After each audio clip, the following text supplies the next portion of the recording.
So I probably should have asked you this right before I started recording, but now it's too late. So here we are. So you changed your name, Yeah. but you haven't changed your playwright name, or you're thinking about it, or you're like, what am I supposed to call you on this podcast? Like, I the name don't Stephen Brown is know. on everything I've published in the last I months. don't know. My first decision that I made is I was like, I'm just going to change my name and I'll keep my playwriting name for the people who know me as a playwright. And then I was like, I don't think many people know me as as a playwright. like, I like, do. Hey, man, there are but Stephen Brown fans out there. Okay, don't you disrespect us.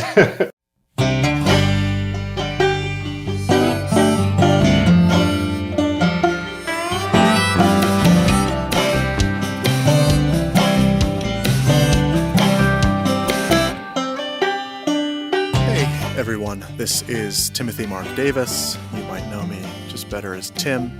I am the producing artistic director for New City Players. I also had the great pleasure of producing and directing and playing Chet in our podcast series, scripted podcast series, Little Montgomery, that we just finished up this past week. There's 5 episodes of it now available on all major podcasting platforms. And this episode is a conversation that I had recently with the playwright who I have had the great pleasure of becoming friends with over the last couple years, Stephen Brown. And so this is a conversation with me and him, an interview. We talk about playwriting. We talk about the process of adapting Little Montgomery into a podcast. We talk about where the play came from. And we kind of get into a little bit about what is the future of audio plays and how could they be a part of what we do as theater artists. So I really enjoyed this conversation. I really love Stephen just as a person and as a writer.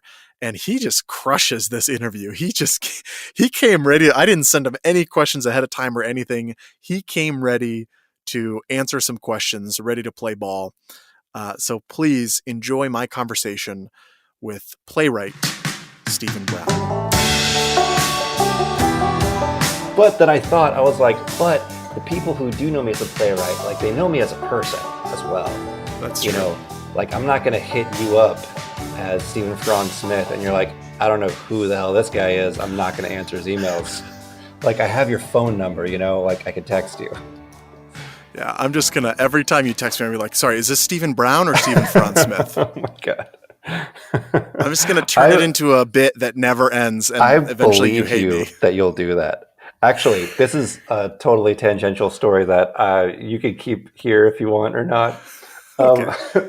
when I was in college, I had a roommate, and he was a really great guy. His name was Patty, and he asked me one day. He was like, "Steven, do you have any nicknames?"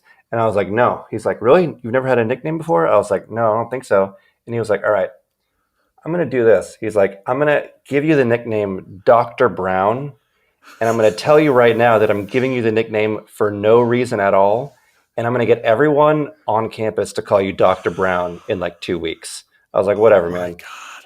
2 weeks later, everyone is calling me Dr. Brown. No There's no way. backstory other than he wanted to do it. And what happened is my best friend from high school visited me on campus, heard the nickname. He came to live with me when I moved to New York and was calling me the nickname. So my roommates in New York started calling me the nickname. And now people still call me Dr. Brown intermittently in my life. That was like 12 years ago. Just from the sheer force of one man's will. Yeah, and I believe you to be a Ah. very similar person, Tim. So Well, when like you say you'll make it a bit, I believe I that. don't know. You told me that story, and I got like physically excited. This is what I'm Not talking about. sexually, physically excited. Like, I am so thrilled that someone could make this happen. I want to be that person. So Oh, it was yeah, brilliant. so good. Okay, so well for today, Stephen Brown, Stephen Franz Smith. Is Franz Smith? Am I pronouncing that correctly? Yeah, that was perfect. Okay.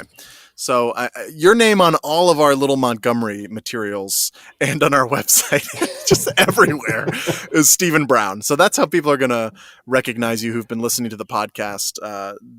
You are our playwright. You're our series writer, our scripted series writer. I don't even know what to call you. You are also basically executive producer, which I didn't credit you as because I don't want to give you too much power because I'm an egomaniac. But you were there for so many rehearsals. You and me were going back and forth on the script in those early weeks. The scenes that I was acting in, you basically directed. You directed me. You were giving tons of good feedback and advice. You were very involved in this project. So I can give the origin story of sort of how this project came to be. If you're following us on Instagram and Facebook, you hope maybe you saw some of those emails, those early emails that I posted that Stephen and I had back and forth. But I want to hear first the origin of this play, which has never been called Little Montgomery before. That's just what we're calling it for Right. the podcast series. Give us sort of the backstory of the play, the history of the play, production history, the title changes. Give us the origin story of Little Montgomery. The real origin is that I was going through 2 years of really bad writer's block. I had just written my first real play, and I was starting to get my first real attention from people, and I was really excited. And so I put a ton of pressure on myself to make the next play I wrote just amazing and catapult my career even more. Mm-hmm. And I just destroyed my psyche completely, basically is what it is. Oh. And I couldn't write anymore. And it lasted for so long, and it was so depressing. It was so terrible. I basically stopped talking to anybody. This is a weird detail of it, but I was so depressed at one point that I watched the movie Moneyball every day for 2 months because it was the only thing that made me happy. Oh, and it's a great movie. It's a great movie. And the only person I would really talk to was my best friend, this incredible playwright named Frank Winters. And every day he would call me, he would text me, and he would say the funniest stuff to make me feel better about myself. To just come up with the silliest nicknames to call me, or the funniest terms to tell me how great of a person I am, just to get me through it. And then eventually, after those 2 years, I was like, you know what? I don't even care about my playwriting career anymore. I don't have a career. I haven't sent anybody anything for 2 years. I haven't been writing. And I was like, I'm just going to write something that feels fun, that I would want to watch. And I'm really obsessed with the Coen brothers. I love the way that they blend different kinds of tones and moods.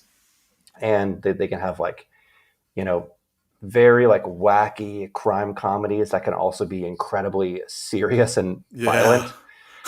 And so I had these two characters in my mind that had just been sitting in my head for a while talking. And that's usually how a play starts, is characters will enter my mind and they'll just start talking, and they'll have a rapport, and I won't know who they are, but I'll find them amusing, and they'll keep coming up. And so I had the characters of Megan and Kimmy, these two 14-year-old girls, together in my head for 3 months, and I didn't know what they were doing. And then I remember I was watching all these plays and stuff that had music in them. And I was like, God, I would love to write a play that had music in it, where I got to write some original songs. So I had those two things swirling in my mind. And I'm a huge fan of Coen brothers. And I was watching some movie, and then a lightning bolt, I swear to God, it hit me. I was like, they kidnapped somebody. I was like, 2 14-year-old girls kidnapped somebody. And I was like, that is what the play is. Yeah. And I was like, who they kidnapped? And an answer popped in my mind. It was some singer, some musician, somebody. Yeah. And I was like, okay, what do you hate? I was like, country music. I hate country music. I was like, done. This is what we got. And I immediately ran to my room. I had this jolt of energy, and I wrote the first scene just in a flash. And I was like, 2 girls who are best friends going to kidnap some guy. And then I was like, what is the rest of the play? And I was like, well, if they're committing a crime, there has to be cops. So I wrote the next scene immediately, which is basically almost a verbatim conversation between my best friend and I, where it's one guy trying to encourage his really depressed friend. Right. And so that's really how the play started. And I'm a big proponent nowadays of writing on instinct and not outlining a play, because your instincts Mm. know you better than you know yourself. Your instincts are going to sort of like write the truth of what you want to write without you knowing it. Mm. And so I was like, I'm just going to write this play based on kind of what my instincts tell me, and we'll go from there. And like, I didn't even really know that Rick Montgomery was Megan's real father until I got to that scene where it happens. Wow. I had no idea what was going on, and my instinct was like, you're probably dealing with some kind of like issues with feeling like you have a lack of belonging in your life, like you're lonely, like you're looking for a place where you fit in. You're also a huge Star Wars fan, I'm also a so huge Star Wars fan. a father reveal is always around the corner somewhere. Oh, it's wonderful every time it happens.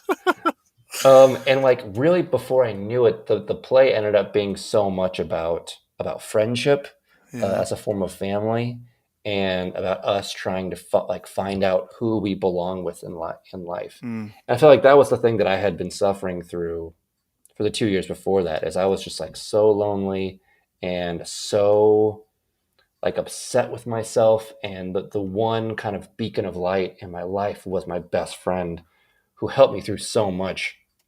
And so I think that's why so much of that, so much of those themes are in the play. Like I couldn't really even help myself or predict that that's how it was going to go, but it did. And so this play it's called Country Girls. Oh yeah. It's been called Montgomery.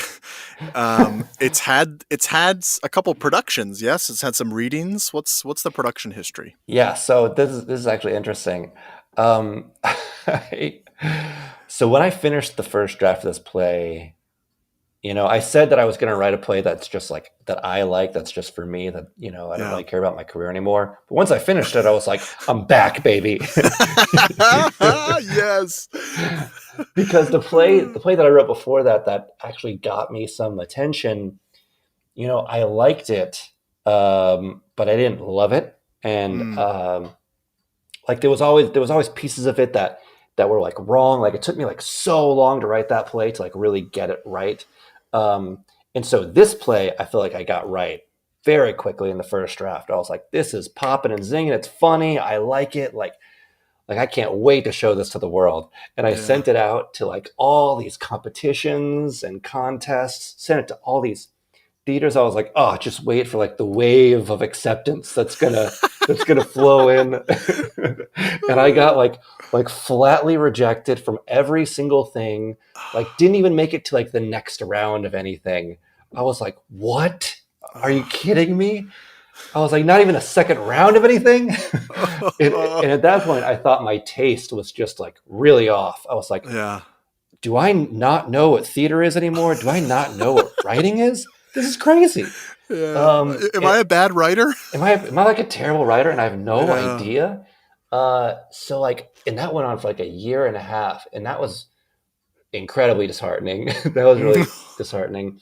And then I found out that I wasn't sending it to the right people. You Mm. know, this play is not meant for New York audiences. It's not meant for Chicago audiences. It's really Mm. meant for like Southern regional theaters. Mm. Because once I started sending it to those theaters, all of a sudden I was Yeah. getting readings and productions. Um, there's this amazing theater called Bristol Valley Theater up in upstate New York, in a very Mm. small town called Naples.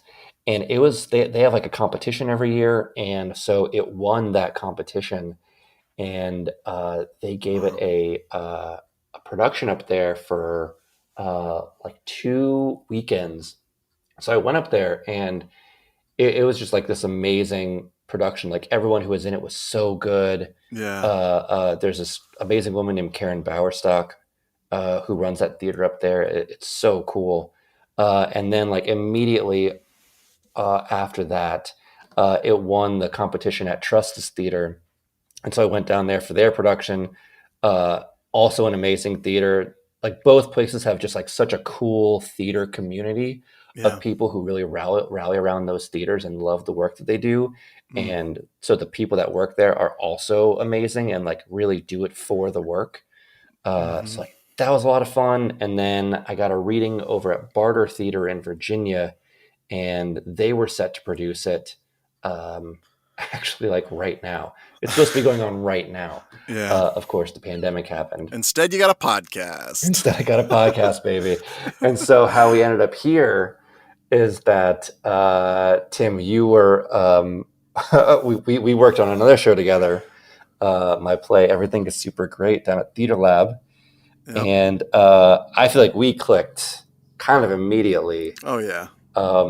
As far as like just the kinds of things that we're interested in theater, the kind of stories we like, just our sensibilities. Your voice as a writer, I just like hear it and feel it. I love it. And I feel like you in particular are just an actor who just like fits into the worlds that I create. Like I talked before about characters just appearing in my head and talking. I want to be your John Goodman so bad. Just make me your John Goodman. But that's what I mean. Like the Coen brothers, they go back to the same actors all the time because they fit into their worlds perfectly. Yep. I feel like you fit into my worlds perfectly. like you playing Dave. I've ever heard. I was like, oh, the second I heard you start reading when we went to our first rehearsal for the very first reading of that play, I was like, oh my God, this guy, he just is the character. He is the character. And so I was like, he is absolutely this other character that I've written as well. I got to send him this other play that I've written called Montgomery. And then I sent it to you, and here we are now. January of 2019, you sent me that. That was when we did the reading at Theater Lab, which for those of you who may not know, Theater Lab is a company up in Boca Raton, Florida.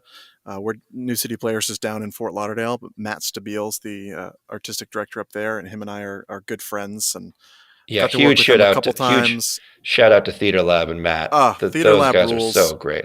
Yeah, that team is awesome. That whole team up there is really great, really inspiring, and been great for me. And Matt's become like one of those friend mentor people, where it's like we can be friends and we're equals, but I can also go to him and be like, running a theater company in South Florida. Boo. And he's just been huge. But that play was so much fun.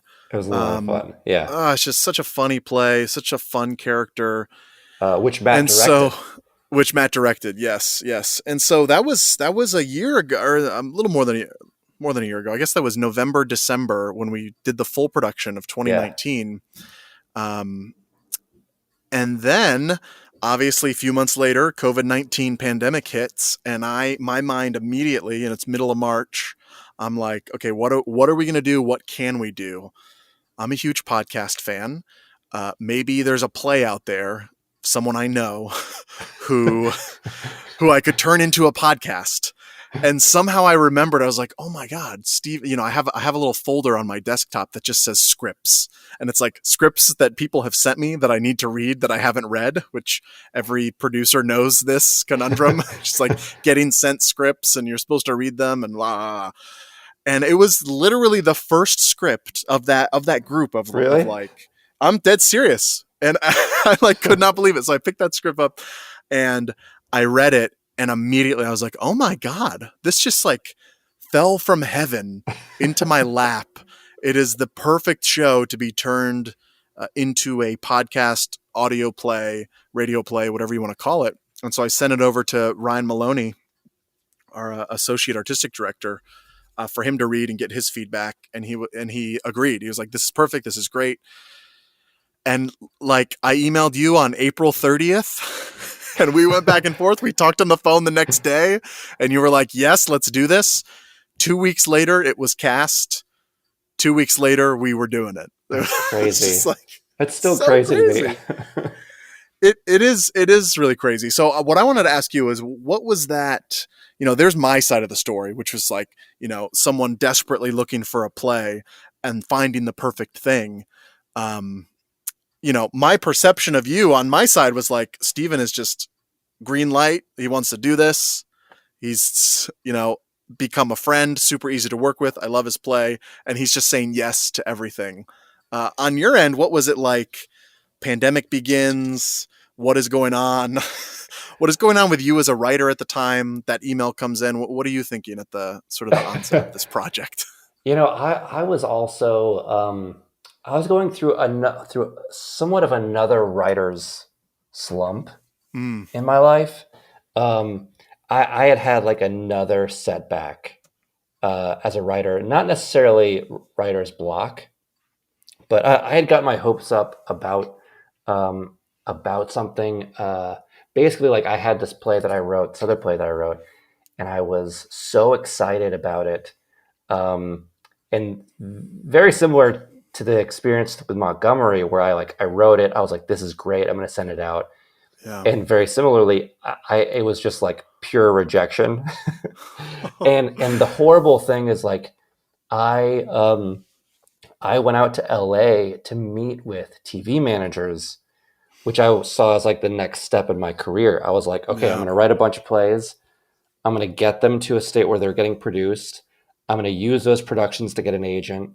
And then I'm going to get my agent to help me meet TV managers. And then I'm going to get a TV job. And like, that's just how the progression is going to go. Yep. So I did all that. But then the play I had them use as my sample was this new play. And I got out to LA and I had this one meeting with this manager, and he was like, yeah, the play you wrote basically like wasn't very good.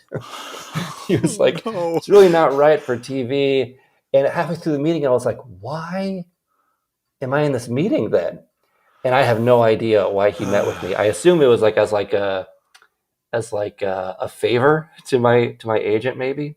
Yeah. But then I was just like in LA for like a week and I had no more meetings.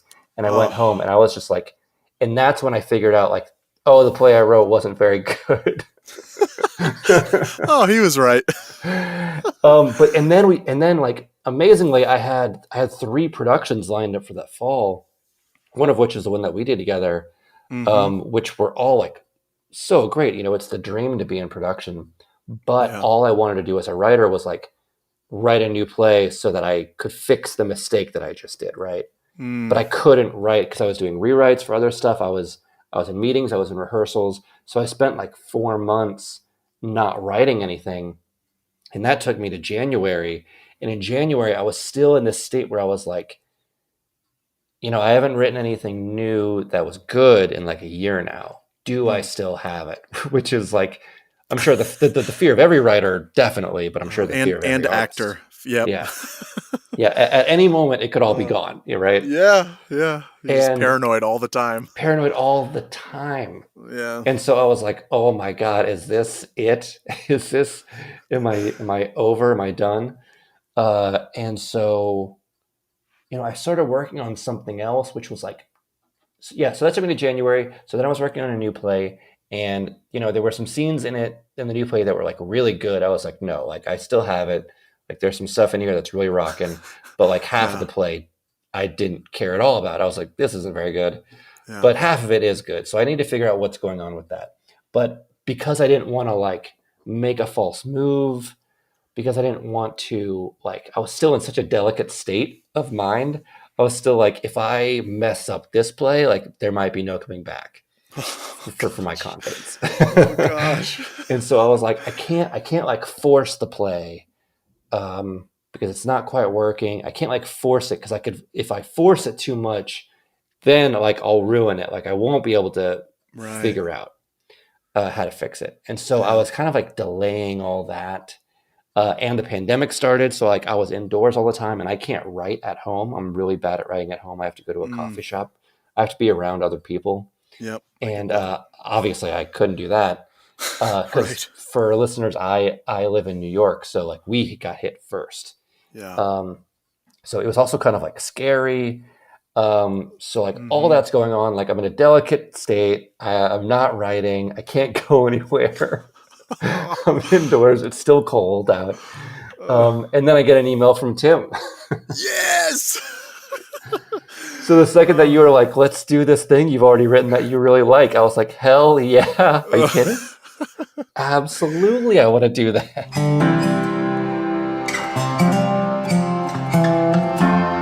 So what was the adaptation process? Because we worked pretty quick, and you Like I said, it was pretty close to being audio ready. And Yeah. I had a few notes of things to change, but then you came back, obviously, with much more knowledge of the play. And I think I'd read it twice when I reached out to you. You had way more knowledge of the play than I ever did.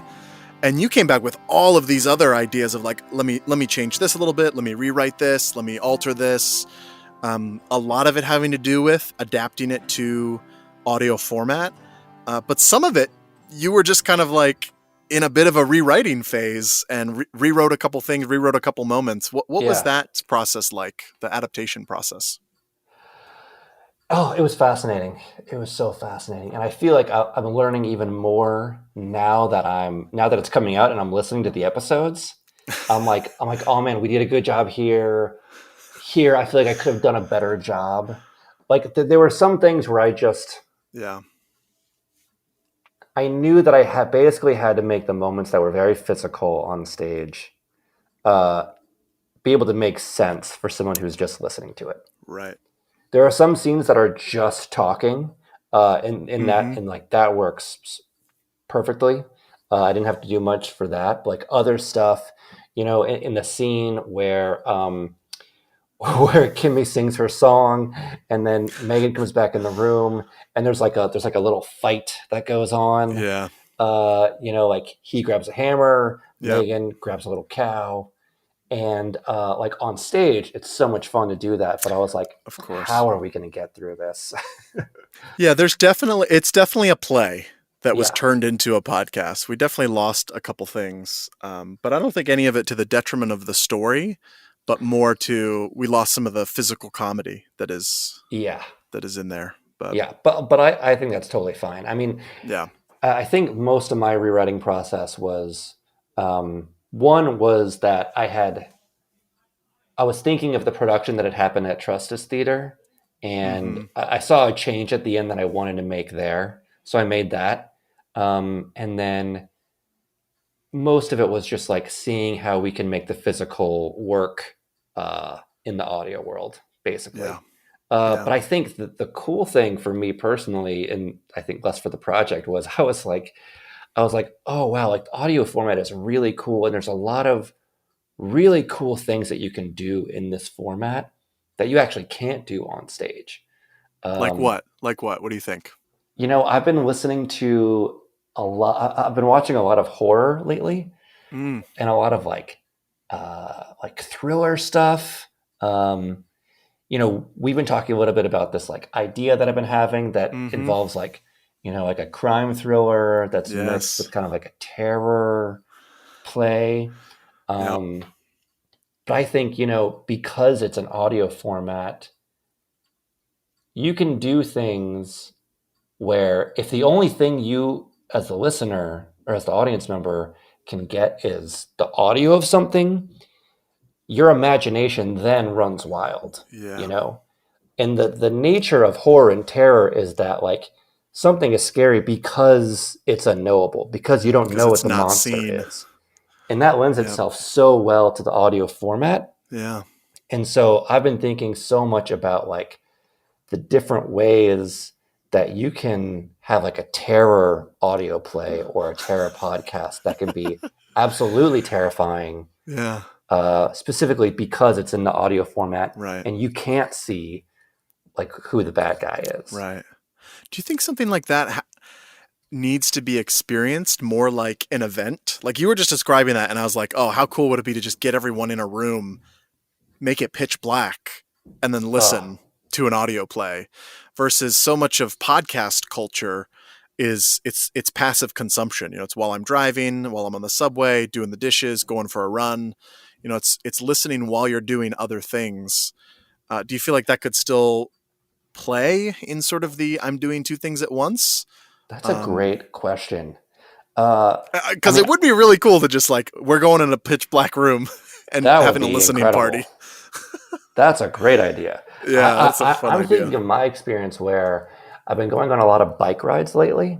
Okay. And usually at the end of my bike ride, it'll be like dark out. So I'll be biking, back home in the dark.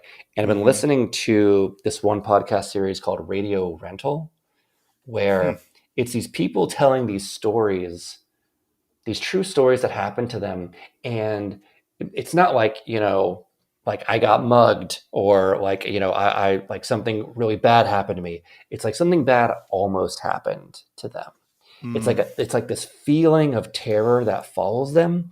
And listening to those were scary as hell. Even when you're just riding your bike Even when I'm around. just riding my bike, even when I'm just walking, because Wow. and I think it's because the storytelling with that is so good that it Yeah. has me hooked. I mean, Yeah. I'm absolutely hooked with these stories. And I think like that's That's so what you cool. need to turn, you know, a podcast into a really good podcast. Because Hmm. I've tried listening to some fictional podcasts and they just don't hook me the way I want them to. Yeah. And because of that, it turns into passive listening. It turns into I'm at the gym and I have it playing and I, pop in and out of actually listening. Exactly. Yeah. And I think like this project mixed with learning more and more about what the audio format can really do has me really thinking about like what is the best story that can be told really through the Hmm. audio format. Yeah, it is that weird. I feel like a lot of audio consumption has to do with I am I'm looking to gather information or Right. I'm looking to be lightly entertained. So it's like, oh, this celebrity that I like or this TV show that I like, they started a podcast. Let me listen to them interview their other celebrity friends. Right. It's that weird vicarious living through famous people's lives so we can feel close to it BS that all of us do to some degree. Or it's like I'm really interested in the subject and I'm just like learning. It's very kind of an intellectual exercise. But to really, as like a storytelling medium, you sit down to watch a TV show or a film. You go somewhere and sit down to watch a play. There's a intentionality of attention that is required of you to even Mm. engage in those mediums, whereas the audio format doesn't doesn't have that, which is why I think like the live radio play thing, which I did a live radio play. There was a group that used to do a ton of them down here. Matt Stabile was actually very involved with them. Um, did like a live radio play of an Orson Welles piece. Oh, And cool. all of the sounds and all the sound effects are done live on stage by like a percussion guy. And he's got all these gadgets and trinkets that make noises, and the actors step up to the microphones. And Oh, it's wow. like it's really interesting. But everything you were just describing, like my imagination was just like that idea of the pitch black room. Like people come for an audio experience, and Mm. then my producer brain kicks in, and it's like, God, this would be so cheap to produce. It's just like an empty black room, and maybe you incorporate some lighting cues too. You Oh, like do wow. some flashes.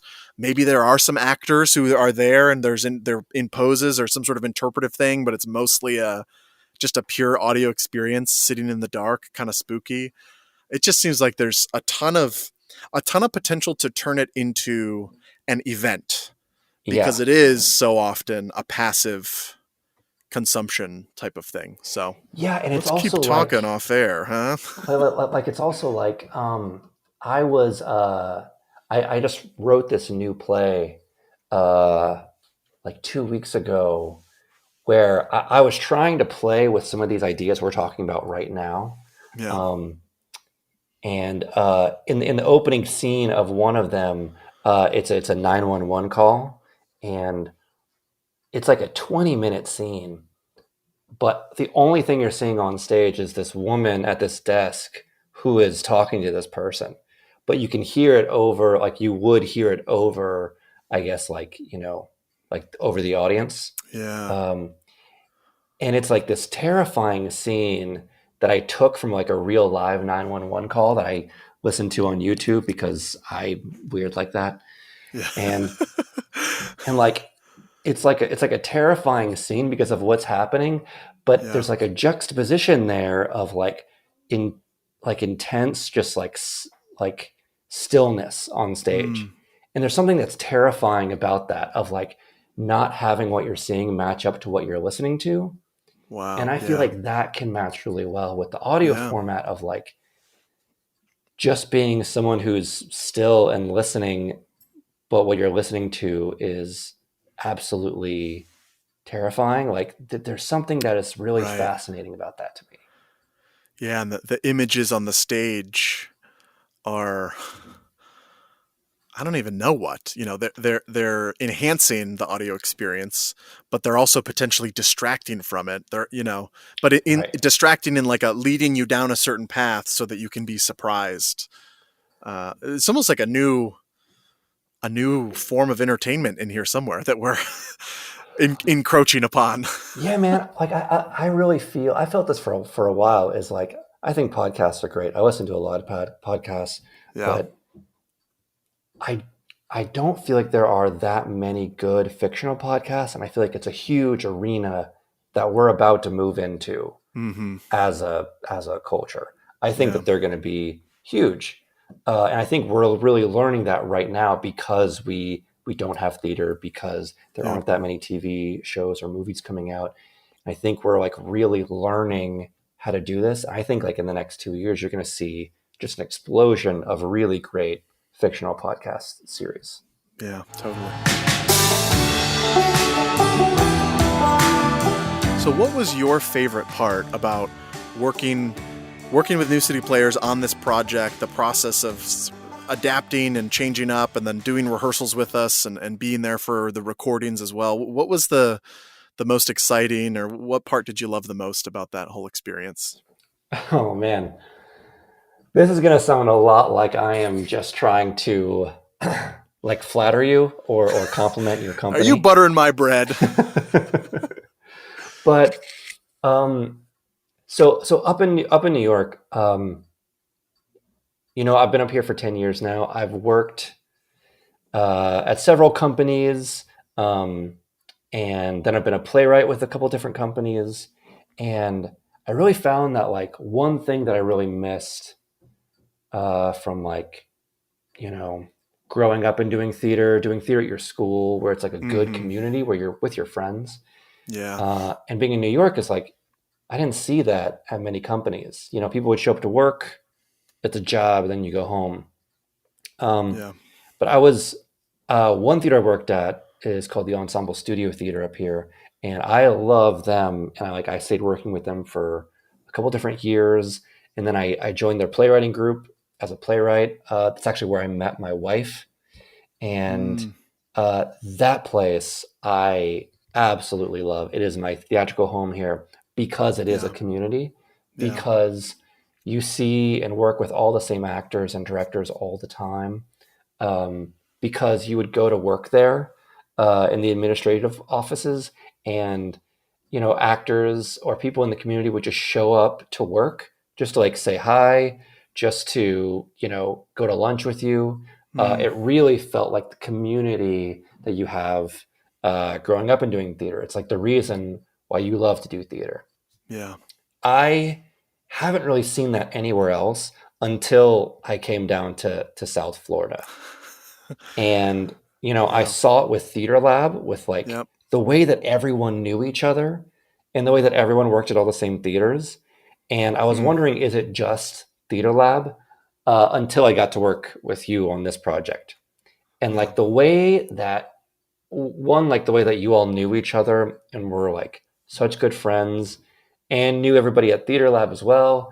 But just like the kindness and the warmth that every single person in the cast had Yeah. every day of the project. I was like, this is incredible. Like, I just love showing up to rehearsal to hang out with these people. Yeah.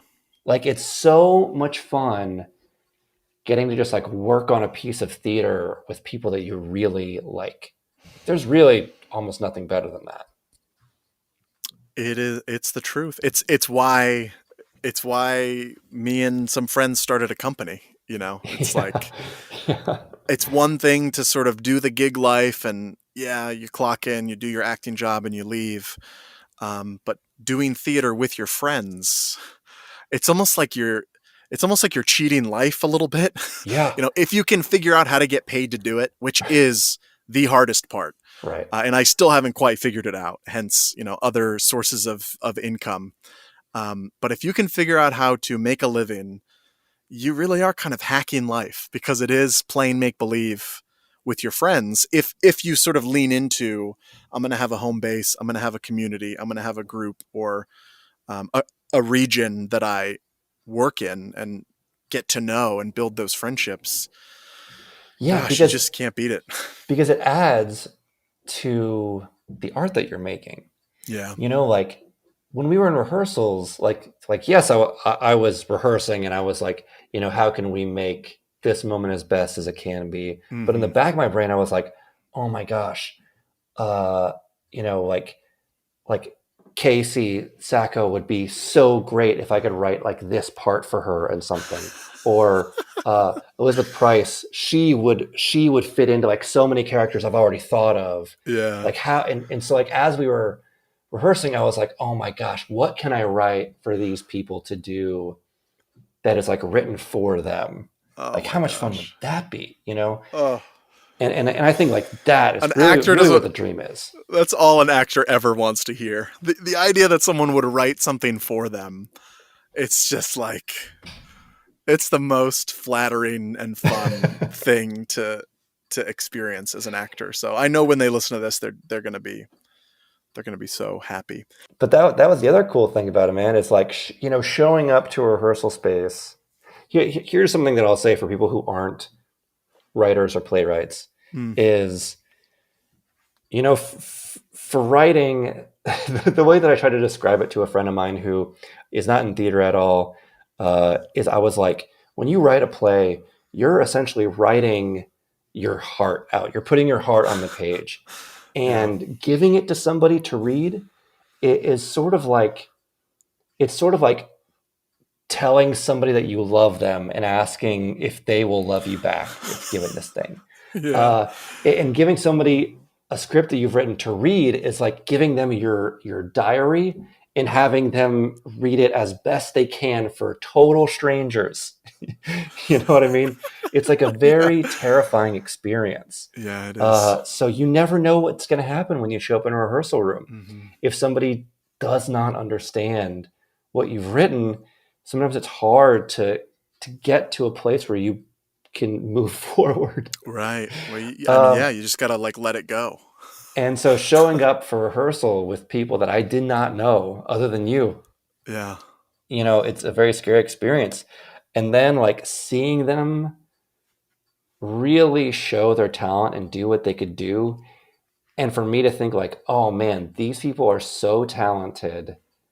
Like what could I do that what can I write that I would love that would like be fit perfectly for them? Like I don't feel that way ever. Like that's a rare thing for me Right. to feel, like to be in a room with people that I'm so inspired by, to be Yeah. like, oh my gosh, they're gonna make me look so good if I can write something else that's like specifically meant for them. Well, I mean, I agree that that whole process, it was, it also just came at a really good time when we were like a lot of uncertainty. We were several weeks into all of this, a couple months into COVID-19 lockdown, and everyone's kind of freaking out to have a project to come to for a few hours, for a few weeks every single day. And then everyone, like you said, being so enjoyable and kind and just like fun, a Yeah. lot of, pretty much all of us just like jokesters.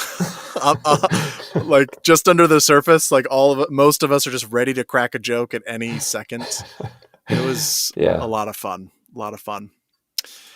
Who's your favorite character in the play, and why? Oh man. Oh, that's hard. So hard. I love all of them so much. Yeah. um I mean it's got to be your character, Tim. Get out of here. It has to be Stop your it. character. Because And that's your friend. Because that's your best friend, right? well, it's that character is a combination. Both him and Larry are a combination of me and my friend together. Yeah. And I mean, I was gonna say Kimmy because Kimmy is one of my favorite characters of all time. Yeah. Um, but Chet is the most like me of any character that I've ever written. And so writing him and watching people like respond to him is Yeah. like watching people respond to like who I really am. Oh my gosh. And he's a guy who just like has such a he has he has such like a positive spirit. He's just Yeah. like such a and there's such like a naivete. He's probably Mm-hmm. not me as I am right now. He's probably me as I was when I was like, like 18. Like Yeah. just so bright-eyed and Yeah. think the Back before world's the LA managers beat you into the ground. yeah, yeah. Yeah, back before I moved to New York and became very Right. poor and Right. cold all the time. Yeah, there's a spirit in him and an optimism Yeah. that I just like really, really love. And that's why I wanted you to play him, Tim. That was interesting when you gave me the play. It wasn't because you knew that I had a theater, but you didn't know anything about New City Players. You sent me that play as like I think you'd be really good for this character. Yeah, yeah, yeah. And it was like that, oh, someone knows me as an actor, not as the New City Players guy. And it was such a warm and gooey feeling. And I both characters of yours that I've played, I just so deeply love both of them, Dave and Chet. There's just there's a purity to both of them that I love. I don't know how else to say it. I'm just like I have such a soft spot for them. Because similarly, I think there is a part of me that's kind of like that in certain settings, but I wish I was more like them in certain ways. That Yeah, that optimism, to a fault sometimes. definitely to a fault.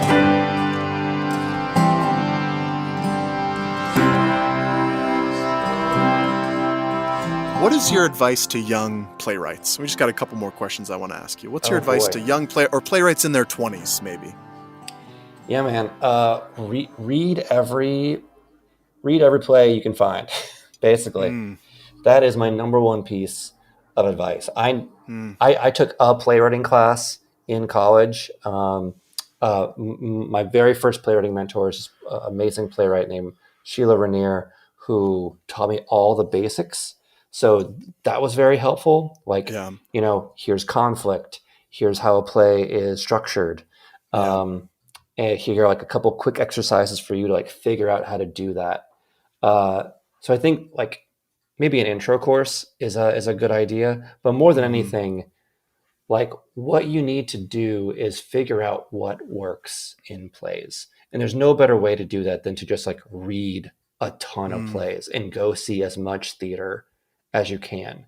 yeah, And then I think ask yourself like what do you really like?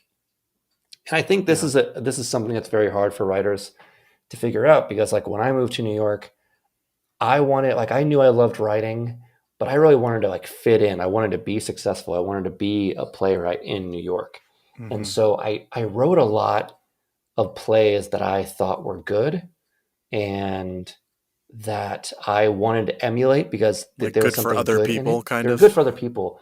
But what I Yeah, did is I ignored like my voice. Like somewhere in there was somebody who wanted to write a different kind of play, like a different kind of story, but I yeah, didn't see that on stage, so I wasn't going to go do that. And what I've really learned over the years is like you really just got to write the stuff that you want to write, because like every playwright who has their own voice, like Lucas Nath writes specifically Lucas Nath plays. Annie mm-hmm, Baker writes specifically Annie Baker plays. Like yeah, they created their voices because they wrote not what someone else wrote, but they wrote what they really liked. And yeah, over the years, like they found their voice. So read as much as you can and then figure out like what you like and then just write the thing that makes you the happiest or makes you the most terrified or like just like really like lights you on fire. that's such good advice. It's great advice. And like I know that that's pretty basic advice, like like read and write a bunch, but that's pretty much what it is. Like there's no secret formula. There's Right, no there's no course you're going to take that's going to turn you into a great playwright. right, Plays that are like right by numbers are predictable and boring. Like you're going to Mm-hmm. go to the theater and you're going to know how it's going to end because it's going to follow a formula. Yeah. Like what you should be in search of is writing the play that you love the most. So like if you're writing and you're like, I'm writing the play that I love and it is bad, that's okay. That's okay. It's Yeah. going to take a while to become a good writer. Yeah. Like Ira Glass has that great quote, which is like, if you're an artist and you're starting out, your taste in art may be incredible. You may have the best taste of anyone, but your craft hasn't matched it yet. There's a gap Mm. there. So you just need to continue working until you close that gap between your craft and your taste. And that's why I Gosh, I say feel like, that. Whew, I feel that. yeah, man. That's why I say like write the thing that you love the most because even if it's not good the first time and it's not that great the second time, like it's gonna get good and then you're Yeah. gonna reach the point where you're writing only your voice. And I think that that is very important. Yeah, it does seem to be like that's really the only thing any of us have. And you could apply this to other fields besides playwriting and even outside of the arts. It's like the only thing any of us really have is what's going on inside of us and what we think and feel about it and what things excite us or interest us or frighten us. Yeah.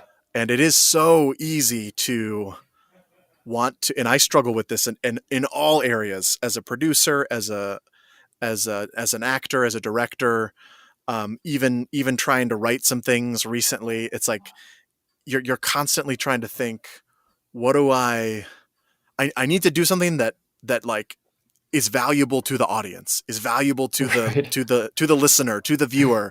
Like if they don't like it, it doesn't matter. It doesn't matter how I feel about it. Like they have to accept it, and they have to, that's the only way it's going to get traction and find an audience. Blah blah blah.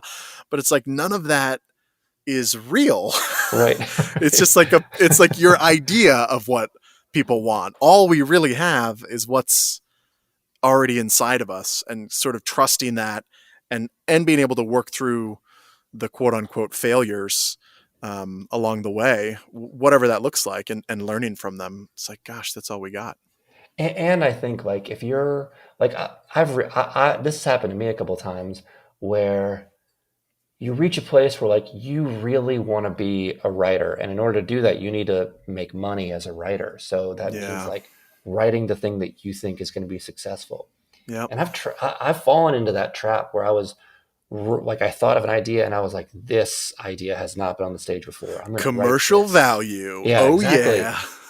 And as I'm writing it I'm like, yeah, okay, so like I don't enjoy writing this play. I'm not enjoying this, but like, Yeah. once I get it on stage, it'll have value because, I'll get more notice or whatever. And then I can write the thing that I want to Right, write. right. But then I was like, why am I doing this? Like, why did I pursue this life to write something I don't even like? Yeah. What, like, how far off track have I gone? You know? Right.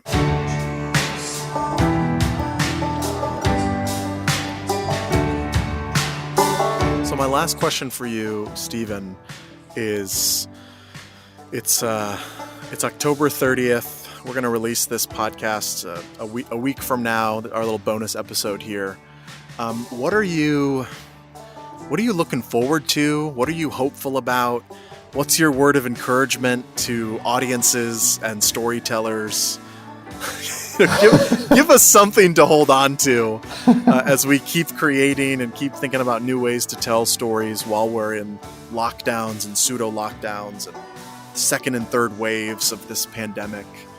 What are you looking forward to, and what can you give us as some hope? No pressure, just give us some hope.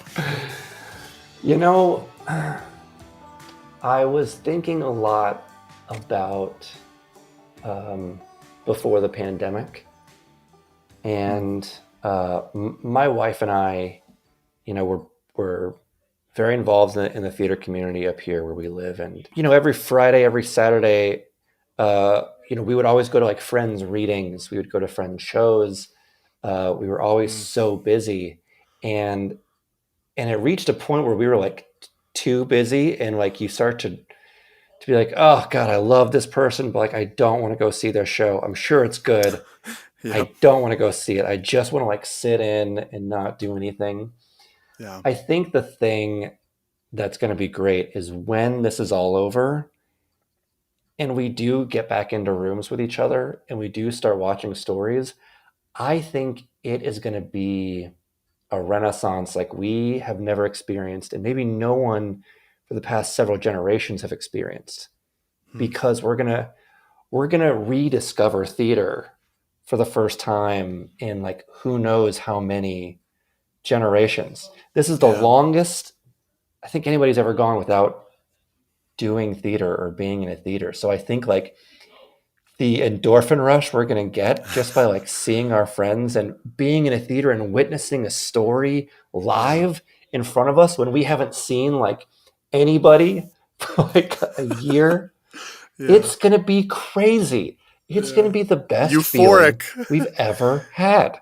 Yeah. So I think like, and I think that's going to create an explosion of art. Like Hmm. that happiness, that joy that we're going to experience, it is going to be like, it's going to be unlike anything we've ever had. And that is something to look forward to. Well, Stephen, it has been a pleasure getting to know you, getting to work with you twice now. This conversation for the last hour or so. I can't wait for what's next for you as a writer. I am a huge fan. Anything you do that I can have access to, I will read it. I will come see it. I am a huge fan, and I can't wait to see what's next for you. And thank you for letting us do your play and for partnering with us and coming on the podcast and chopping it up with me today. No, Tim, thank you, man. You really provided a light in the darkness for me with this project. It was so great to work with you and everyone else down at New City Players. And trust me, man, I've been thinking and coming up with a lot of ideas for the next project that we can work on together. Woo! So uh, Can't wait. hopefully it'll all come together soon. I love it. Oh, I can't wait, man. Thanks so much. Yeah, it was great talking to you, man.